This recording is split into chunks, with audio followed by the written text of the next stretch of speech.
It may be that our greatest gift in life is that we're always one decision away from transformation. We're always one decision away from a new path, with new experiences, new beliefs, new identity, one decision away from a totally different life. It's almost incomprehensible that all the days leading up to now, everything we knew ourselves to be can be discarded and left with one swing of an axe, gone. What is more miraculous than that? We live at the intersection of two imaginary worlds, right? The past and the future. The past is gone and essentially meaningless. Yet as the provider of our identity, it still rules over us. Our sense of who we are comes from our collection of past memories. That imaginary world of yesterday, like the elephant tied to the chair with a rope. It hasn't realized it's strong enough to break free. It doesn't know that what confines him is not the rope, but acceptance of a lie. And that's what the past, that's what identity is, a lie. We are not yesterday, we are right now. And from the trivial things to the significant things, we get wrapped up in that lie. We overlook the gift of control we have over our future. What does it mean to say, I'm not a morning person? That in your past you hadn't conditioned yourself to wake up early? Okay. What does it mean to say, oh, I let people walk all over me? That in your past you didn't stand up for yourself? What does it mean to say I'm awkward or shy or I struggle with writing or running or public speaking? So maybe you did. But what does that have to do with right now? What does that have to do with realizing the control you have over your life? Because simply realizing you can disconnect from these narratives, that they are not you, is a superpower. Realizing that calling yourself a bad student because you failed a test is like never taking off your raincoat because it rained yesterday. It's like, no, the sun is out, adapt. And once you realize right now is the beginning of the rest of your life, you can start making little changes. Identify not who you were, but who you'd love to be, and move towards it. Read The Power of Habit and Atomic Habits so that you can understand change isn't crazy or big or scary. It's moving little things in your life around so that they work for you, not against you. Start waking up and thinking about not what has happened, but what can happen. Not what can go wrong, but what can go right. You are always one decision away from a totally different life because you're always one decision away from change. From walking away from the narratives that you have accepted. And so remember that. But remember it not just when things are fine. Remember it when you're struggling, when you feel restless or uneasy, unsure, uninspired, sad, angry, not content with the reflection in the mirror. When you feel that negativity, you're not looking at what can be, you're looking at what you have been. And there's no room at the table for that distraction. Not when you can reach out and start building something new. Not when you can put on a new pair of shoes and walk down a different path. You are always one decision away from a totally different life. And that decision should be first and foremost to choose future over past. Your next step over the last one, choose your ideal world and start building.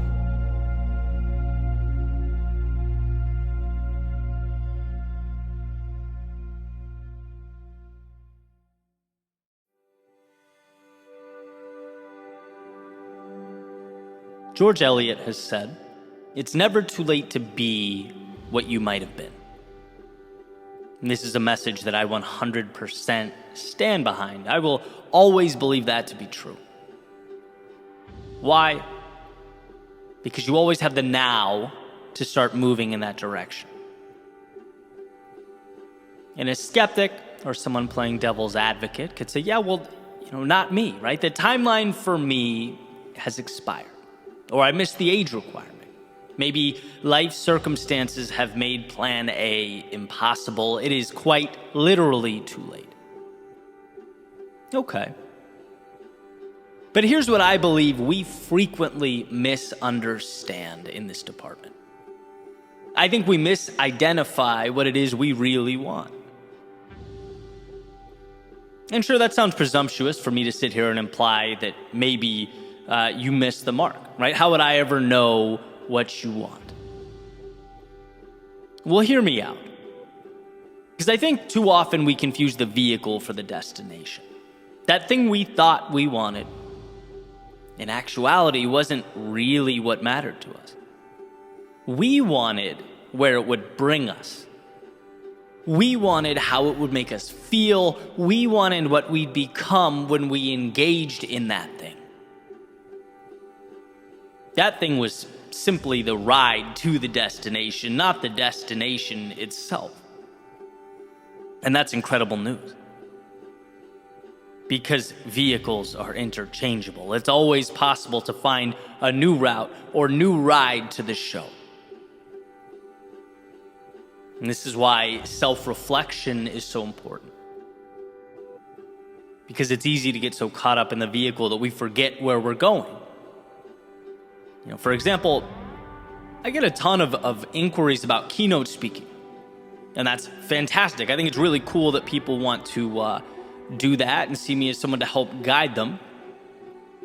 But when I hear that question, I can't help it. My first thought is always, okay, but why keynote speaking? And it's not personal. Why should always be the first question we ask. Is that truly the destination? Do you feel in your soul you have a story to tell? Do you get a high from the audience interaction? Is it how you feel you can best serve the community? Like, what is it for you?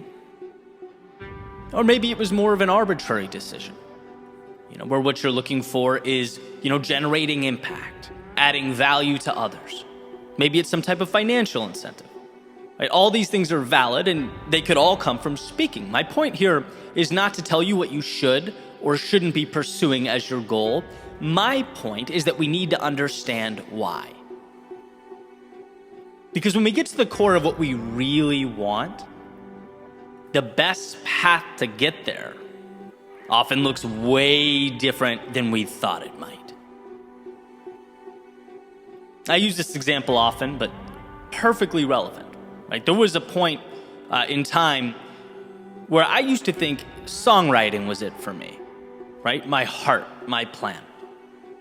Until I realized pretty quickly that I could live without it, and that surprised me. I wasn't quite sure what to make of that. But that what really made me sad to let go of was the storytelling piece, the expression, observing and philosophizing about life. And that when I took that emotive storytelling, I could bend it and reshape it a million different ways. That I actually loved the freedom of being able to express myself or make a point without being totally bound by rhyme scheme and rhythms. I found that point where I could help others in their difficult times, maybe see things from a new angle by helping them to look at the world differently, right? The vehicle, in a way, was almost expendable. And that was a giant epiphany for me. Songwriting was not what I wanted. It was bringing me closer to what I truly wanted. That helps me reshape my plans, my approach, my strategy. And hey, maybe you're different. Maybe you are right on the money. Maybe you've thought this through and things couldn't be clearer. But hey, people tend to speak from their experiences, and that awareness to me was no small accomplishment. Getting there and understanding that, right? If that 1,000-foot view does anything, it exposes how multidimensional the playing field is. And how our proclivity is always to box ourselves in. Smaller, smaller, smaller. Often leading us to walk by and miss quite a bit.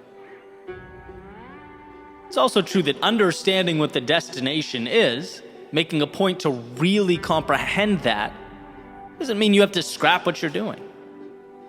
It could simply lead to that light bulb moment. So now you go, there are additional ways I can arrive at that destination. Maybe I've been so focused on a particular element of the journey, so tied to a particular vehicle, that I've been limiting myself, right? It expands your options. In the book Decisive by Chip and Dan Heath, they talk about how one of the biggest problems we have in decision making is unintentionally narrowing the scope.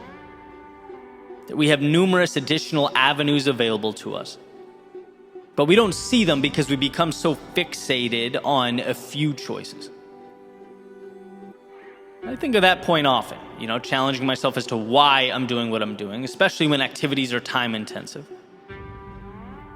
There needs to be a happy medium, obviously. If you challenge every single thing you do, you'll be walking around in circles all day. But the ability, the power to drill down the question, what is it I'm really looking to obtain here, is such a tremendous advantage. If you can get a true handle on that and you're willing to expand your mind, open your eyes, think about the big picture, reduce the attachment to that dreaded phrase, the way I've always done it, you get to live in a world of endless options.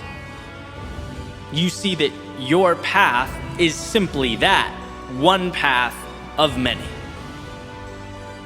In the business world, you hear stories about people all the time that were unable to separate the goal from the medium. Couldn't look outside the parameters they'd created for themselves, the blockbusters of the world. When it should have been hold the vision but adjust the process and readjust over and over again. Our tendency is to hold on to that process so tightly that it becomes a weight around our ankles.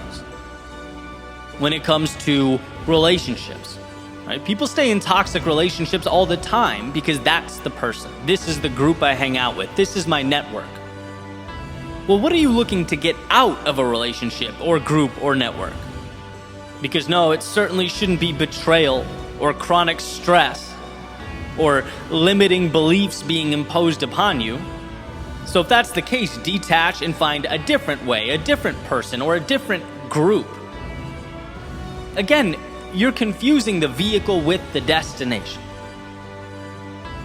Another example, college, right? Which for some people makes perfect sense, for others it doesn't. I loved in Matthew McConaughey's book, Green Lights, when he realized he wanted to be an actor. And to make his parents proud, to do what was traditionally right, he went to acting school. Until he realized his most valuable experience was everything he was doing outside of school. But that the classroom was one vehicle of many to his ultimate destination, was ultimately expendable. He had that foresight. Someone once told me when I went to get my first car that the buyer is in control because they have the greatest strength, a superpower, the ability, if it does not serve you, to walk away, to change course. You can always do that. So when you feel stuck or stagnant, try asking yourself, is this a vehicle problem or a destination problem? What is it that I want more than anything else? And what is it this journey is bringing me that gets me there? That gets me excited in the morning, that inspires me to my core? Because I find that when you can detach the goal from the method, it often exposes some valuable information that helps you reestablish momentum. Maybe it's taking resources from one place and adding it to another. Maybe it's a slightly adjusted approach. Maybe it's cutting a few small things away. Maybe it's a pivot. Maybe a total revamp. Who knows? But the idea is it's never too late to get where you most want to go.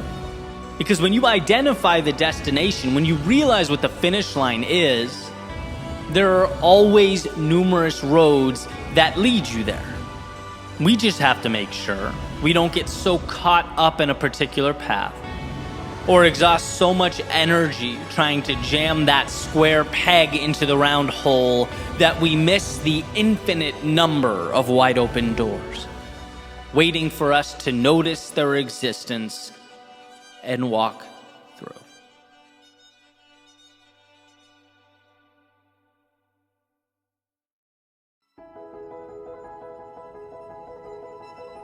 Standing on that ledge, staring out at what we know we need to do, at the moment we least want to do it, well, that's where the future is shaped.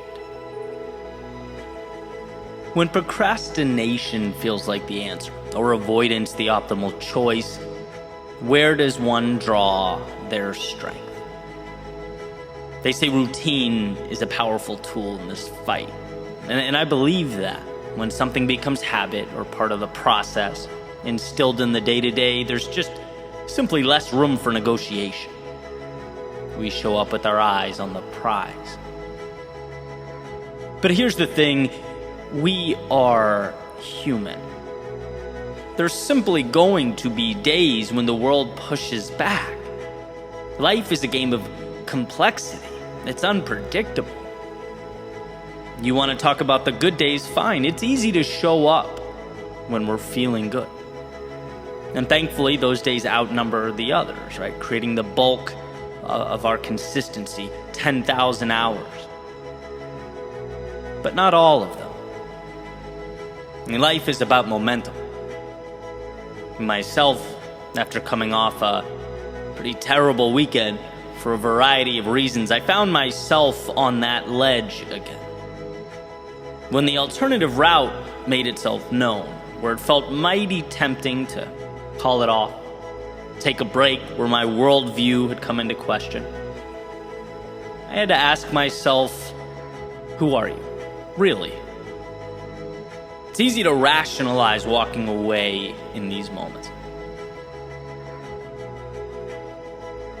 In his book, The War of Art, Stephen Pressfield says, our job in life is not to shape ourselves into some ideal we imagine we ought to be, but to find out who we already are and become it.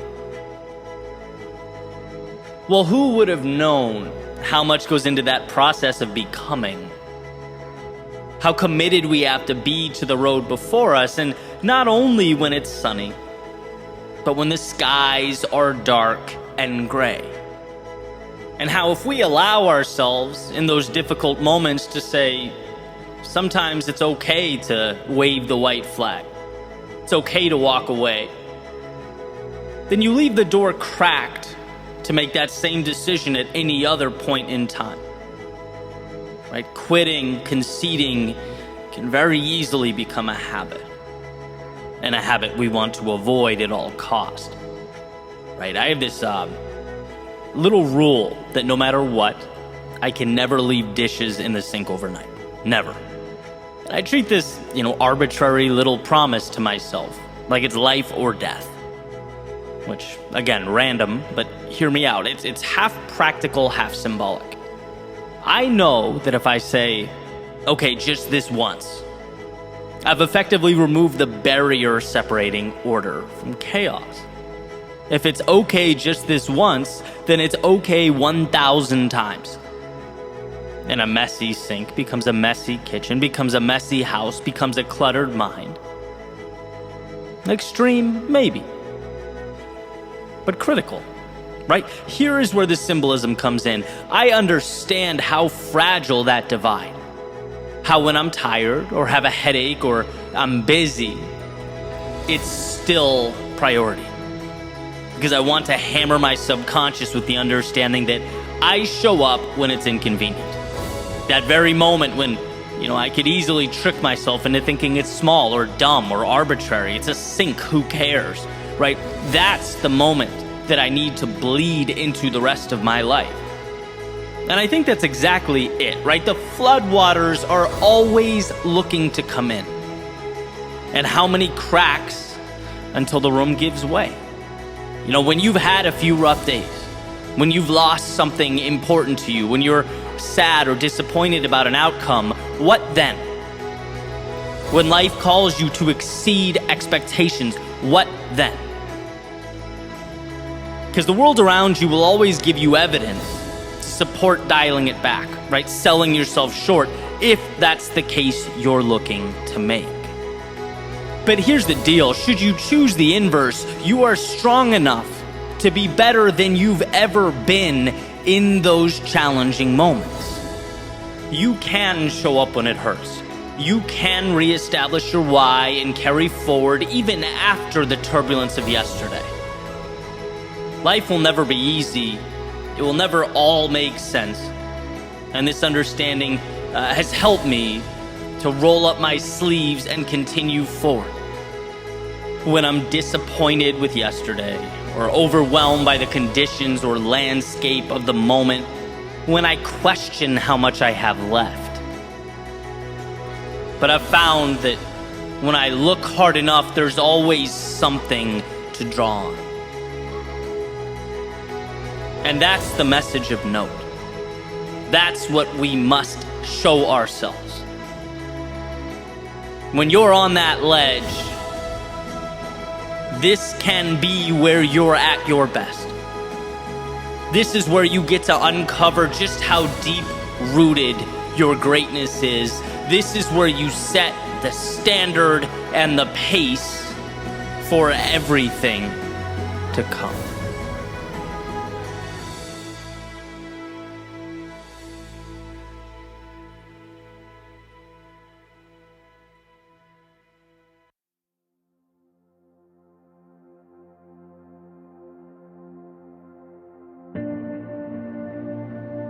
There's something to the idea or act of stepping out of the limelight to work on yourself. To quote-unquote disappear for a particular period of time so that with a laser-like focus, you're able to build and develop the skills that will make you great at what it is you want to do. In a sense, we're not created out in the world as much as we're created by what we do behind the scenes.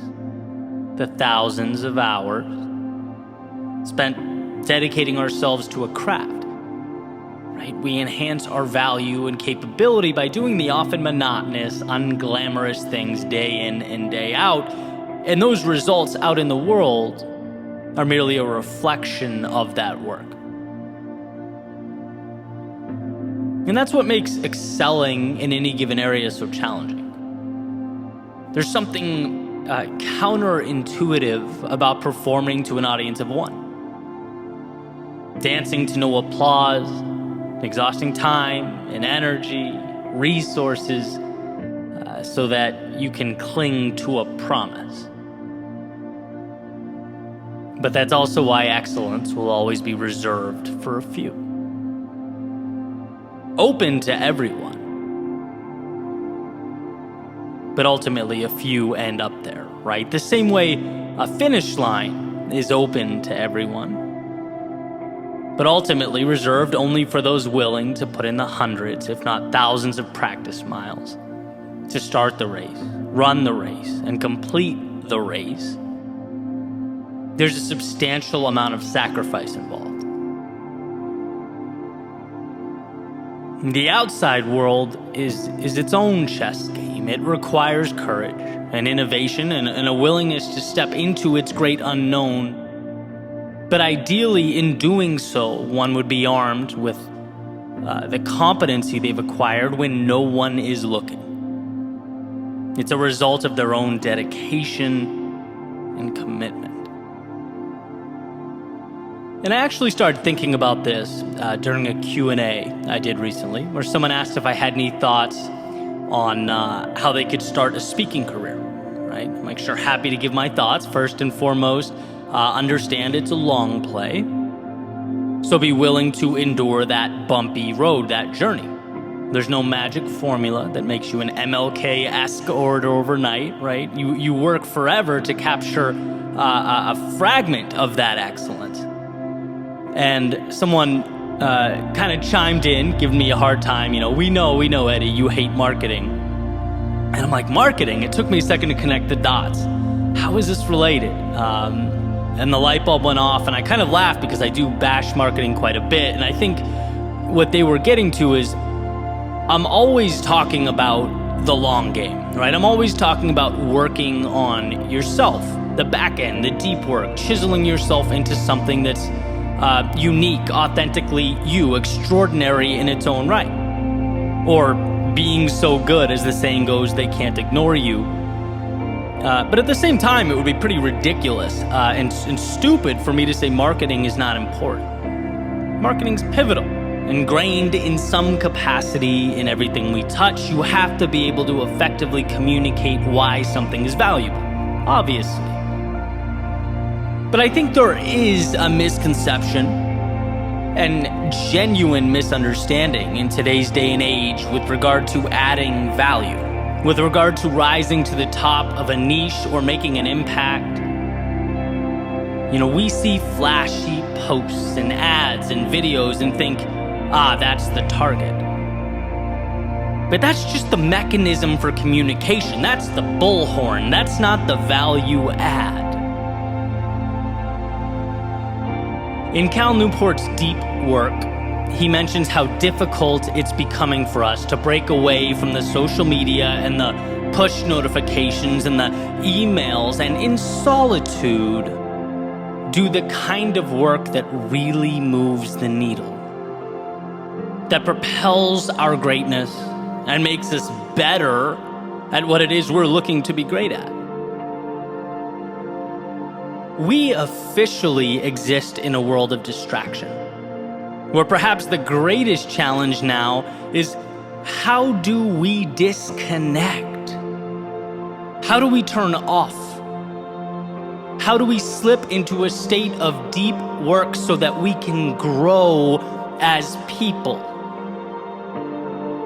And then sure, you market that competency once it's acquired. But the goal is not to be a society screaming into a void trying to sell boxes of air. We simply can't afford to leave substance behind.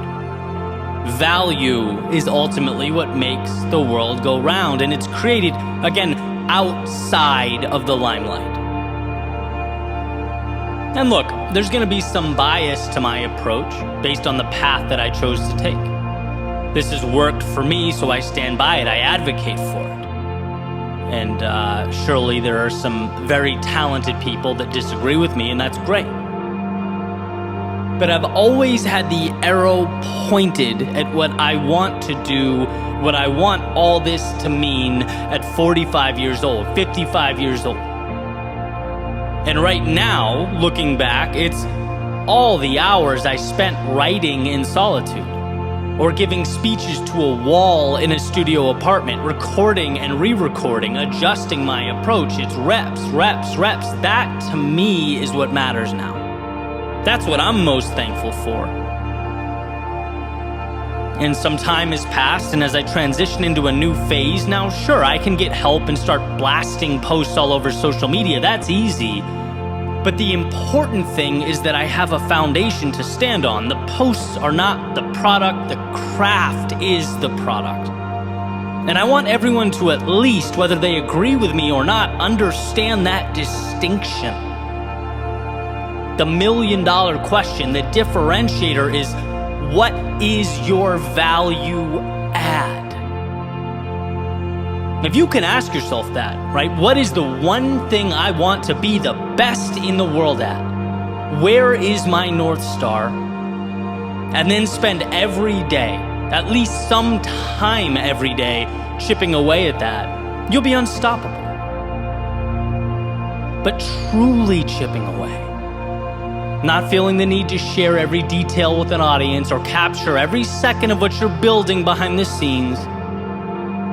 No, turn the cameras off, breathe, focus. Be private for at least a portion of your day. I think you'll find in that space this beautiful opportunity to reflect and build and step into an evolved version of yourself. Don't be scared to disappear and come back better equipped. Don't be hesitant to go work on yourself.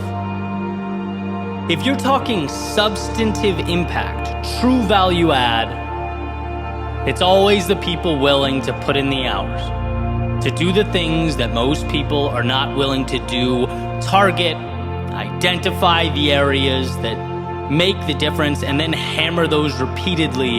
And look, I get it. You have to, in a lot of cases, give up some of the now in order to reach an ambitious goal in the future. It's a trade-off. It's hard. But life is about trade-offs. And maybe this message isn't for everyone, But if you're listening to this and you want to achieve some semblance of excellence in a given area, it's inescapable. It means falling in love with a pursuit that's time intensive. It means showing up and putting in the hours, often for little short-term validation. It means solitude, because getting better is more important than attention. One of my favorite quotes is, "Confidence is earned." Well, you earn that confidence by showing up and committing to the things that truly matter, that make you stronger. Sometimes we must step back to leap forward, disappear as we are in order to reappear as we wish to be. Real work happens when no one is around you. Can you trust yourself enough to bet on that process? Believe in that road, in that journey? If yes, you'll position yourself for opportunities and experiences that exceed your wildest imagination.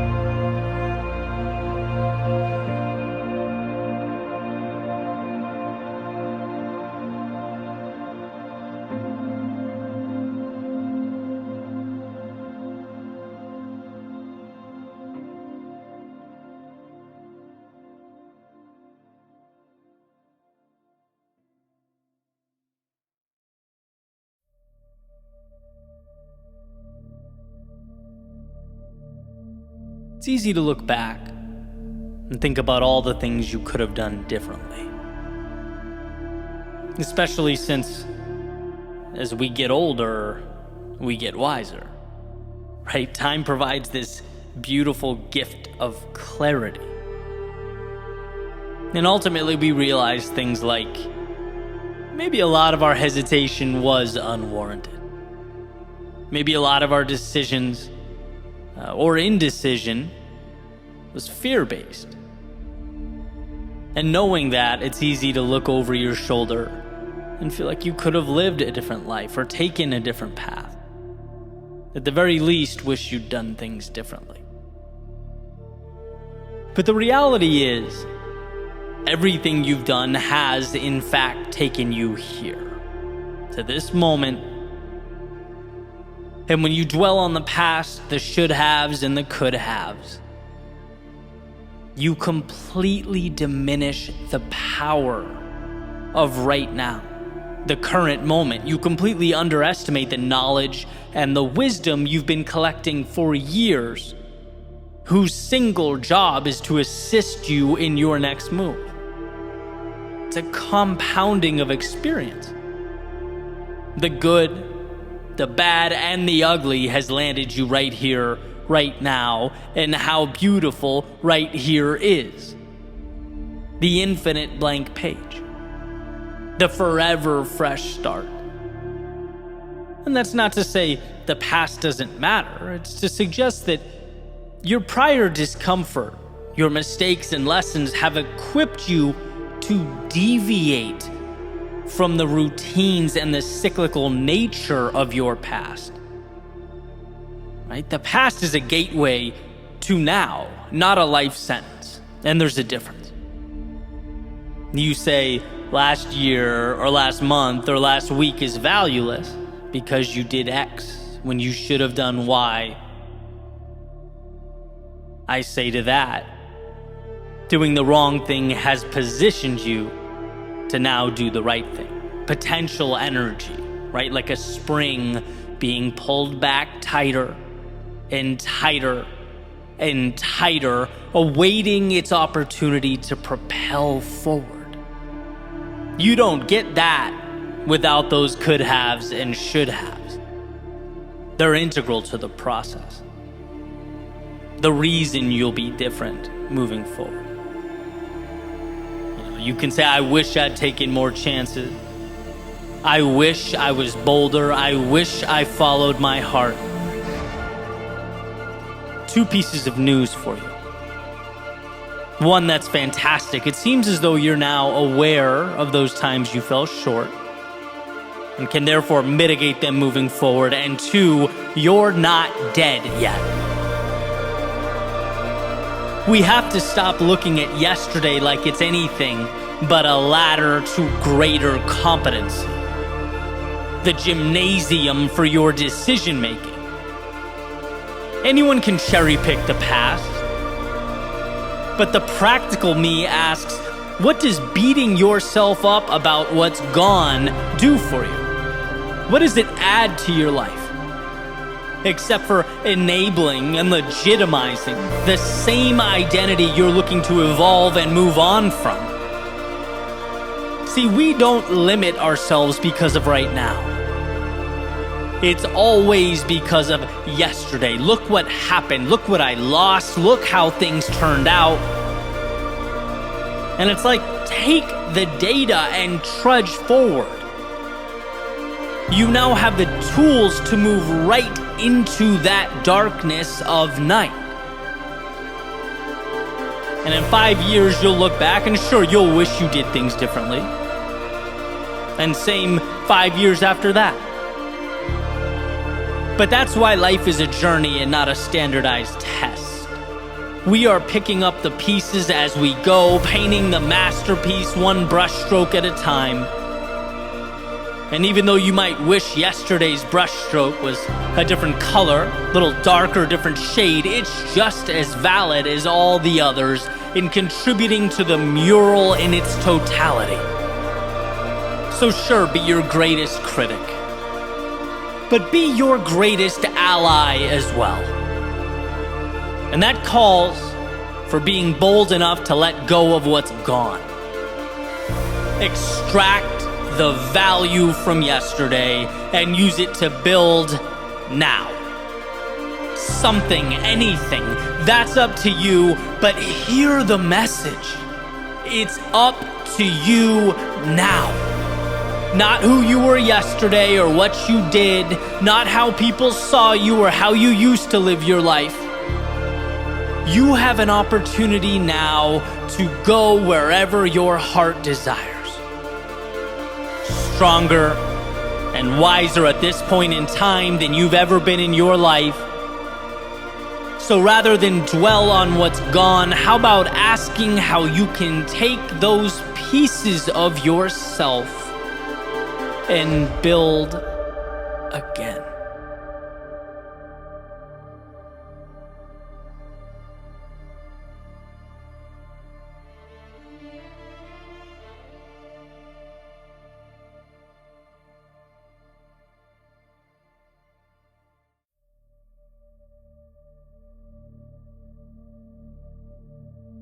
What does it mean to be a little better every single day?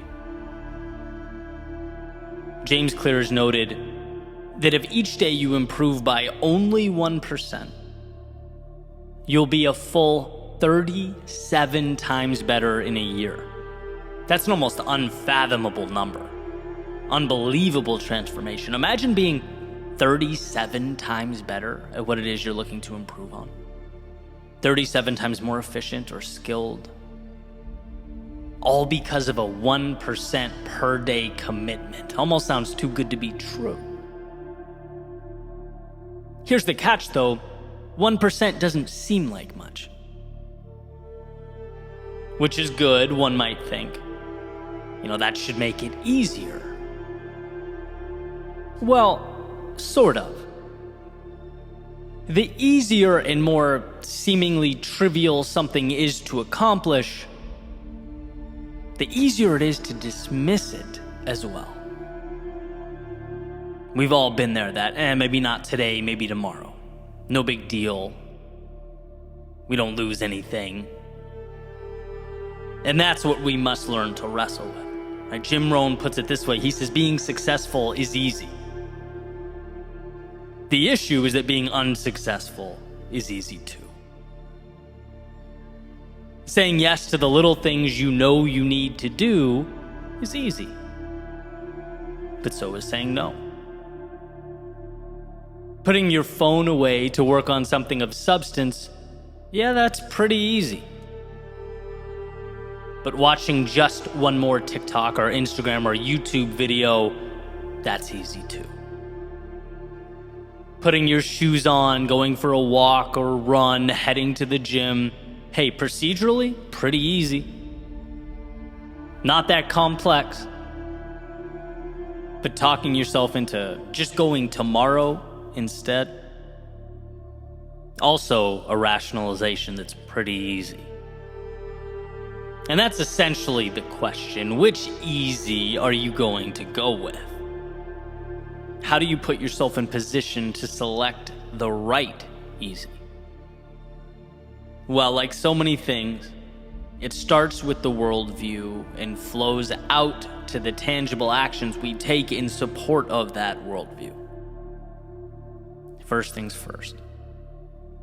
We have to know that the biggest advantage available is seeing the small things as so much more than small things.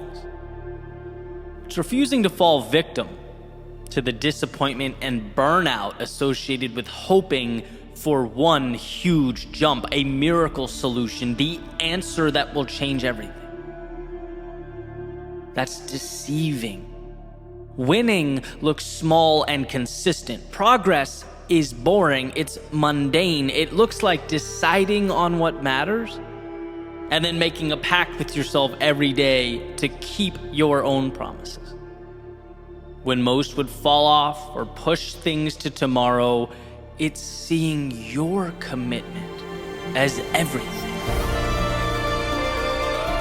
Knowing that the people who manufacture significance in their lives, they treat what others would call silly and trivial as life and death. They make the details into the whole storyline. So yeah, it might be easy for someone else to walk away. But when you have given yourself no other option but to succeed, the little steps to make it happen requires zero thought or internal deliberation.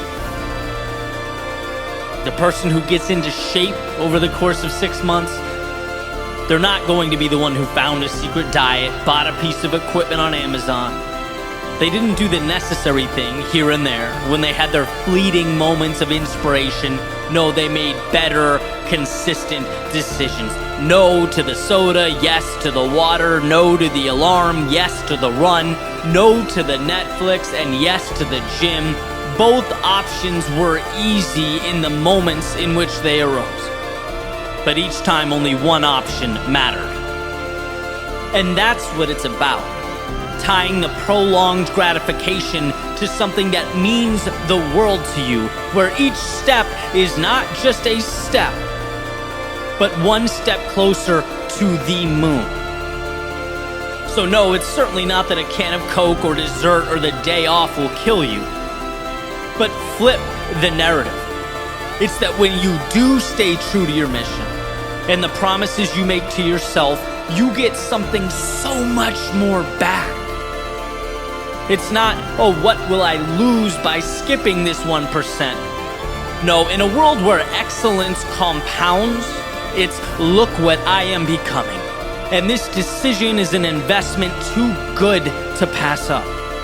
And every decision to move forward, to embrace the things that align with your true north, is a nod to that future self.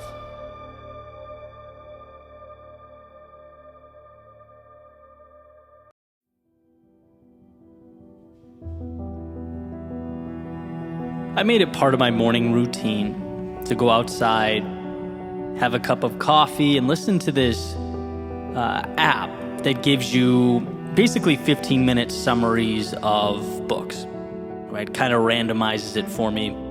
And this morning, the one that came on was called How to Talk to Anyone. And there was a part that really stuck out to me. Talked about being methodical about who you interact with, particularly in a social setting. The idea being that you don't need to be some type of polished politician to be able to navigate a party or work a room. And it goes into, planning. The idea, like eating before the gathering or parties, so while you're there, you can focus on connecting with the people you want to connect with, getting the most out of your time there. That type of thing makes sense. But the line or the way it was summed up that really got me was, In that situation, be the chooser, not the choice. Pretty powerful framing there, right? Think about how often when we don't ask ourselves what an ideal ending is, what we want, and we simply show up and go with the flow, we're actually forfeiting our ability to shape the outcome of the evening. It's instead going to be shaped by the people who do have a preference and act accordingly. In other words, we're willingly signing up to be a part of their plan. We're signing on to be the choice and not, as the passage says, the chooser. Like so many things, you can take a single idea or concept from one area and point it at something else, right? It applies across the board. How many places in our lives are we just going along without any visualized outcome or goal? In what areas are we showing up to the metaphorical gathering with no ideal outcome in mind, hoping the right people come to us, the right things appear to us? And of course, life is messy. No plan's going to be perfect. But there's plenty of truth to that old saying, you can't hit a target that you haven't created, that isn't there. And if you don't take the wheel in these little segments of your life, you can't then be disappointed when things don't happen, when the car doesn't go where you wanted it to go. No, the one holding the wheel will determine that. Now, let's be real, identifying what you want and pursuing it is definitely more challenging, right? It takes more effort and sacrifice. It's emotionally taxing because now there's something at stake. But you also position yourself to now get something worthwhile out of the situation. A situation that you otherwise would have had very little control over, right? I've referenced a few times my 8th grade teacher telling us never to hold our hands up to the sky. And he would clasp his hands together to make this little bowl and hold them out. But he'd say, never just hold them out and hope something falls into them. As the saying goes, hope is not a strategy. And I think there are different levels to this for sure. It's one thing to never think about what you want in life at all. It's another thing to walk into a party and snack on the pretzels instead of connecting with someone, right? They're very different. But when we understand that underneath both of them, underneath all of it, the same principle applies.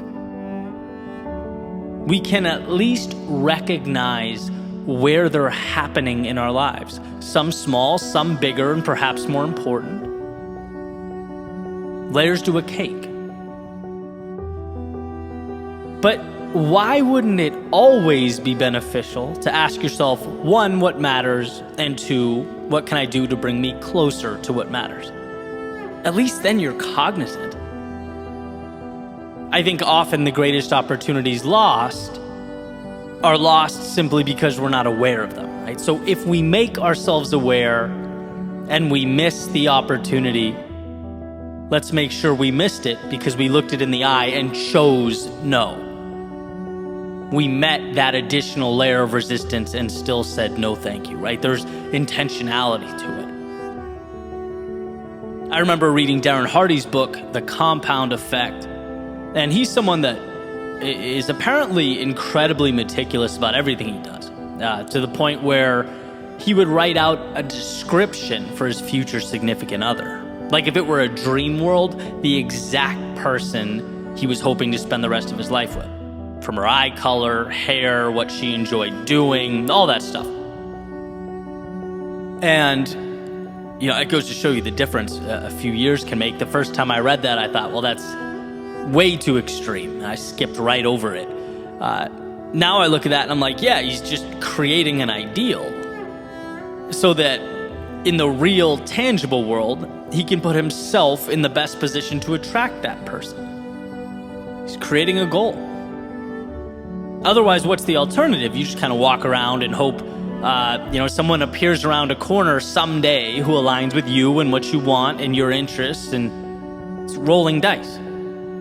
There are just too many variables in life to constantly be wishing or crossing your fingers, leaving things up to chance or fate. There has to be some general sense of direction. And I've had this kind of miniature epiphany in many aspects of my life. For example, business. I've been asked, well, what do you want it to look like the next 5 years? It used to be, 5 years is a long time away. Do I really need to know? And it's like, if you don't know, then what are you doing today? You just repeating what you've always done? Are you acting randomly and hoping it takes you somewhere that will make you happy down the road? No, you have a vision. And as Bezos has said, you hold the vision and you continually adjust the process. Again, life is messy. Things will change 5 million times, and that's okay. But there's a better chance good things will happen to you if you identify what they are and seek them out. Even smaller example, Boston, my home. I lived there. I love the people there. But, 5 years ago, I was at a point where my work was remote, my team was remote. So rather than simply endure, November to June every year, I asked myself, well, what's my ideal lifestyle like? What if I design around that? Why not move somewhere that really excites me? Now I can run in the heat in January in Miami, right? That's not a small thing in my life. That makes me a lot happier. And so it's little things like that. You get the point. From the big things to the tiny details. If you don't choose what you want or choose your path, life will simply choose it for you. And that may or may not, be in line with what makes you happy. Or the idea, as many of us have heard in a different way, if you don't pursue your dreams, you will undoubtedly spend your days working to help someone else build theirs. Without you taking control, taking initiative, life will, and you will become a pawn on the chessboard of life. So ask the questions. Look in the mirror and delve into the aspirations of the person looking back at you. From social events, sure, to your significant other, to your work or business, to your overall life goal. What matters to you? In these various arenas of your life, what does success look like? What does fulfillment feel like? And once you have that blueprint in your mind, you are now on the road to ensuring its construction. The construction not of a world you were given, but of a world you chose.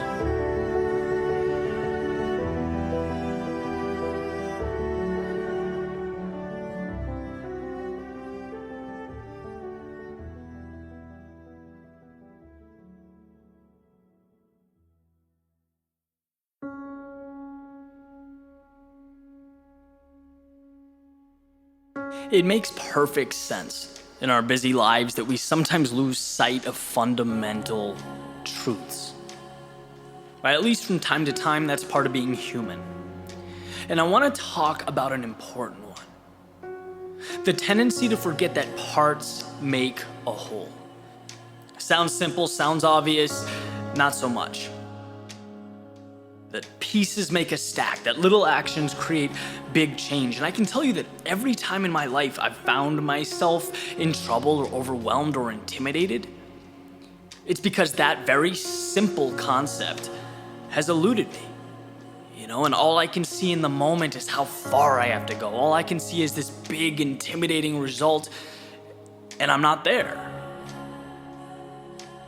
And I want to tell a quick story to provide some context. Those of you who have seen my videos, you probably guessed it, it's running related.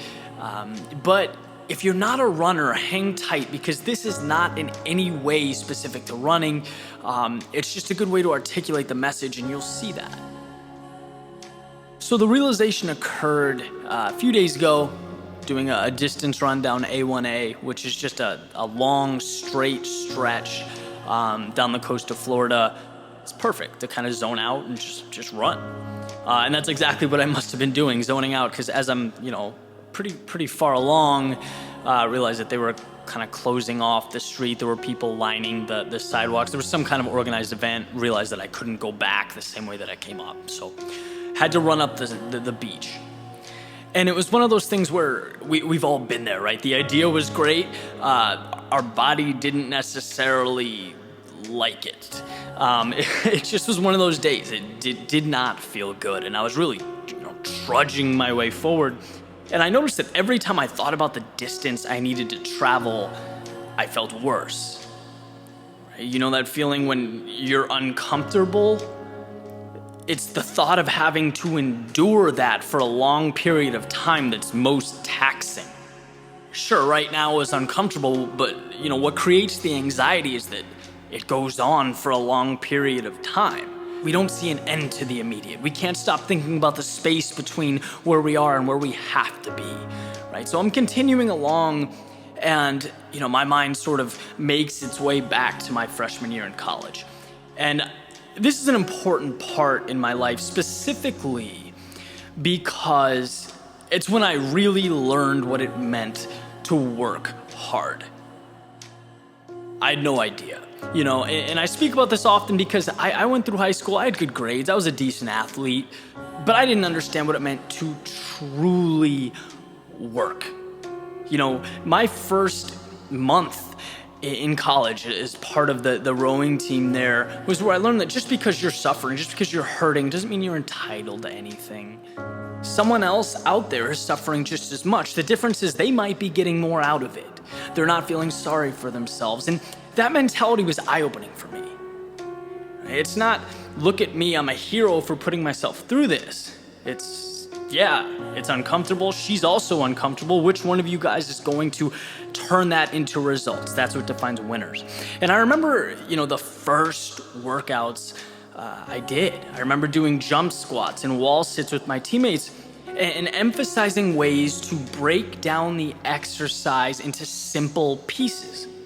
Mentally, right? Little pieces that the mind was okay with, that weren't so scary. A 2-minute wall sit is pretty intimidating. A 20-second wall sit, that's not so bad. So do 6 of those. Say something funny between each set. Find a way to tear down, the mental obstacles, because the body can take so much if the mind lowers its defenses and simply allows it. So anyway, I'm making my way forward up the coast, and I stopped thinking about how far I had to go. I just stopped. I did not let it enter my brain. My focus went very specifically to every 2 steps, counting 1, 2, 1, 2, 1, 2, because anyone can do anything for 2 steps. It's not hard. Again, it just so happens that they stack up and create miles, but miles is not my concern. Right? I'm not physically able to leap a mile. No one can do that. What I'm capable of doing is taking steps. That's all I can do. And it's manageable, and I can say without a doubt that changed my experience. It took the pressure off. Right? If you don't feel like you're in control, you will have a very tough time generating results.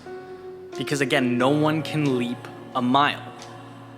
And so a big part of success is rearranging the deck so that you have that control. You're behind the wheel. Sometimes it's just reminding yourself that the little things create the big things. The pieces stack up, and every single thing in life can be broken down into those little pieces. And guess what? They're not scary. When you take the cover off, they're not overwhelming. Most importantly, they're completely within your control. Right? On a similar note, a friend of mine recently asked the other day about YouTube. He's got a follower base of entrepreneurs. Right? A lot of them are looking to take their business onto the platform. Was asking me some questions. And he asked, what was the moment that sparked your channel's growth? And it's a funny question because the 100,000 subscriber mark was something that, right from the get-go, the onset, that I was looking forward to. I was aiming for.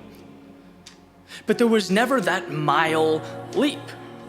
right? There was no single video that changed the trajectory of my viewership or channel or business. That's not how it happens. It's a step-by-step process. You can't jump to 100,000 or 500,000 or 1,000,000 subscribers. And starting out, all I would think about is how far I had to go. I'd get all worked up and stressed out and, disappointed. But you learn lessons as you go through things. And I realized that you don't get X many subscribers in a day. And if that's your focus, of course you'll be overwhelmed because you can't control that. But what you can control is every thought, every video, every interaction with someone who cares about your message. And if you stay true to that, your consistency manifests itself in the form of a growing subscriber base.